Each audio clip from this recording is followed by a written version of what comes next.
Well, I think in the case of Phantom of the Opera, you've really got the last of the great dinosaurs of the 1990s. It really is the last of those shows on the road. It still takes about 20 trucks to load in. It takes them a week to pack the set into the theater. I think Phantom of the Opera really is the show that introduced the massive spectacle to America in many ways, because the show toured in exactly the same form as it did in New York. It was never cut down or in any way sort of made into anything lesser than it was.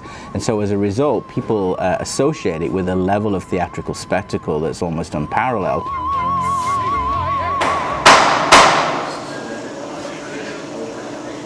Traveling with our tour are close to 100 people. Normally we have our orchestra with us. Here we have a few key people. Otherwise it'll be local Chicago men and women playing in the orchestra pit.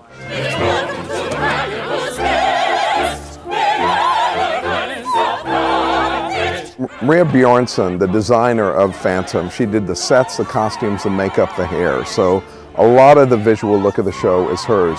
She actually crawled all over the Paris Opera House where Phantom takes place, did tons of sketchings and everything, and this is modeled after one of the chandeliers in the Paris Opera House.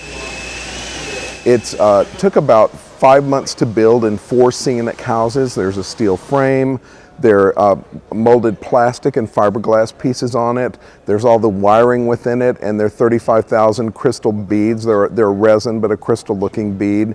And those have been purchased from 4 different countries, originally Poland, then Italy, then Czechoslovakia, and now I think our distributor is in Poland again. In all your fantasies. So there are 141 candles in the deck.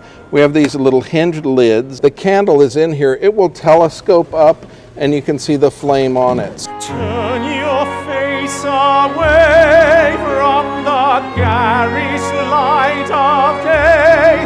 Turn your thoughts away from cold, unfeeling light, and listen to the music of the night. When our tour opened in 1992, the entire production to build was between $10 and $11 million. But they say now, 15 years later, it'd be between $35 and $40 million. I was on the original tour, which played in Chicago in the early 90s, and I've worked on and off with this tour for about 9 years. I think I've probably played in those 9 years close to 60 to 70 theaters. I've done Miss Saigon, so it had the big helicopter, but Phantom consistently, it's pretty cool. I wanted everyone in whichever city that this production appears to see the same show as you can see on Broadway or in London. And otherwise there would be no point. It would just be an exploitation of a success. I talked to Cameron McIntosh, the producer of Phantom of the Opera, and he, has really gone out of his way to maintain this show at the same level of quality that's always been the case, because every time it stops in a new town, there are always people who've not seen it before. It's probably the last time that the show will be here in Chicago for this kind of holiday run, because it is very expensive, and frankly now tickets are a little harder to sell than they used to be, because of course you've got fresher shows that people have heard of, and Phantom is be creaking a little bit in people's minds, but not really on the stage. It's always been a very consistently maintained show.